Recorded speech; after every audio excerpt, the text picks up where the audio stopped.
ابن سعد میں ہے کہ ایک موقع پر خود حضرت مولا علی نے اس کا اظہار فرمایا کہ میں ہر آیت کے متعلق بتا سکتا ہوں کہ یہ کہاں اور کیوں اور کس کے حق میں نازل ہوئی۔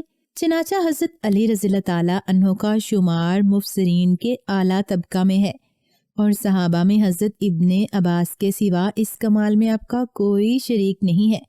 چنانچہ ان تمام تفسیروں میں فن کا مداوع روایتوں پر ہے۔ مثلا ابن جریر طبری، ابن ابی حاتم، ابن کثیر وغیرہ میں بکثرت آپ کی روایات سے آیات کی تفسیریں منقول ہیں۔ ابن سعد میں ہے کہ آپ نے حضرت صلی اللہ علیہ وسلم کی وفات کے 6 مہینے تک جو گوشہ نشینی اختیار کی، اس میں آپ نے قرآن مجید کی تمام صورتوں کو نزول کی ترتیب سے مرتب کیا تھا۔ ابن ندیم نے کتاب الفہرست میں صورتوں کی اس ترتیب کو نقل کیا ہے۔ جناب حضرت علی مرتضیٰ نے بچپن سے لے کر وفات نبوی صلی اللہ علیہ وسلم تک 30 سال حضرت صلی اللہ علیہ وسلم کی خدمت رفاقت میں بسر کیے، اس لیے آپ اسلام کے احکام و فرائض اور ارشادات نبوی صلی اللہ علیہ وسلم کے بہت بڑے عالم تھے۔ پھر تمام اکابر صحابہ میں وفات نبوی صلی اللہ علیہ وسلم کے بعد سب سے زیادہ آپ نے عمر پائی۔ حضرت صلی اللہ علیہ وسلم کے بعد تقریباً 30 برس تک ارشادات وفادات کی مستند پر جلوہ گر رہے۔ مشکل سے مشکل اور پیچیدہ سے پیچیدہ مسائل کی تہ تک آپ کی نقطہ رس نگاہ آسانی سے پہنچ جاتی تھی۔ یمن میں آپ نے 2 عجیب و غریب مقدمات کا فیصلہ کیا۔ یمن نیا نیا مسلمان ہوا تھا، پرانی باتیں بھی تازہ تھیں۔ ایک دفعہ ایک عورت 9 مولود بچے کو لے کر ہمراہ 3 مردوں کے حضرت مولا علی رضی اللہ تعالیٰ عنہ کی بارگاہ میں پیش ہوئی۔ ان تینوں مردوں کا یہ دعویٰ تھا کہ عورت کے ہاتھ میں جو بچہ ہے وہ میرا ہے۔ حضرت مولا رضی اللہ تعالیٰ عنہ نے اس عورت سے فرمایا کہ کیا تم بتا سکتی ہو کہ یہ بچہ کس کا ہے؟ اس عورت نے کہا، یا علی، میں کس طرح سے بتا سکتی ہوں؟ میں یہ اقرار کرتی ہوں کہ میں نے ان تینوں مردوں کے ساتھ ہم بستری کی ہے۔ مجھے نہیں پتا کہ یہ کس کا حمل ٹھہرا تھا، یہ بچہ کس مرد کا ہے۔ آپ رضی اللہ تعالیٰ عنہ سے عرض کرتی ہوں کہ آپ رضی اللہ تعالیٰ عنہ مجھے میری اس غلطی کو معاف فرما دیں۔ پاس بیٹھے سب لوگ سکتے میں آ گئے اور کہنے لگے، آج تو علی بھی فیصلہ نہ کر پائیں گے۔ پھر حضرت علی نے پوچھا، تم تینوں میں سے اس عورت کا شوہر کون ہے؟ ان تینوں میں سے ایک مرد نے ہاتھ کھڑا کیا تو آپ رضی اللہ تعالیٰ عنہ نے فرمایا کہ کیا تم حلفاً کہہ سکتے ہو کہ یہ بچہ تمہارے نطفے سے بنا ہے؟ شوہر نے حضرت علی رضی اللہ تعالیٰ عنہ سے عرض کیا، نہیں حضور، میں اپنی بیوی کی بدکاری دیکھ کر کبھی بھی یقین سے نہیں کہہ سکتا کہ یہ بچہ میرا ہے یا پھر کسی اور کا ہے۔ وہاں بہت سے لوگ بیٹھے ہوئے تھے، وہ اس بات کو سوچ رہے تھے کہ یہ بہت ہی پیچیدہ مسئلہ ہے، اس کا حل کس طرح سے ہوگا۔ وہاں مشرکین بھی بے شمار جمع تھے۔ مشرکین کہنے لگے کہ آج حضرت علی رضی اللہ تعالیٰ عنہ کچھ دیر تک چپ رہیں۔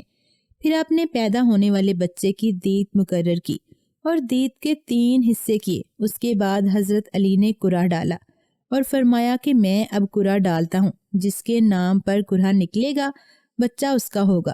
حضرت علی رضی اللہ تعالیٰ عنہ نے 3 ٹکڑے کاغذ کے لیے اور تینوں پر ایک ایک مرد کا نام لکھ دیا۔ پھر اس کو چھپا کر سامنے کیا گیا۔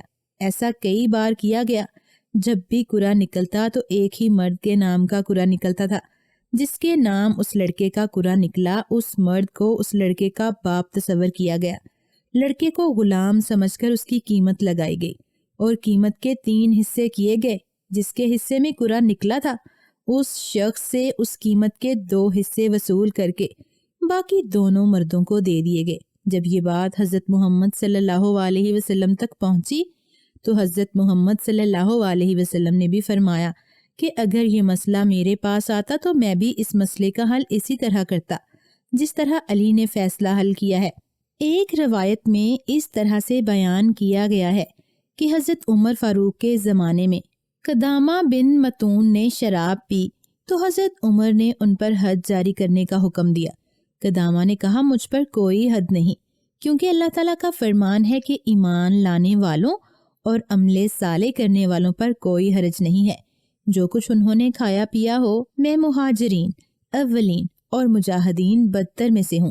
حضرت عمر فاروق نے فرمایا کہ تم نے درست کہا ہے، اس لیے قدامہ کو بغیر کسی سزا کے رہا کر دیا گیا، اس پر کوئی حد جاری نہ کی گئی۔ یہ بات جب حضرت مولا علی کو پتہ چلی تو وہ حضرت عمر کے پاس آئے۔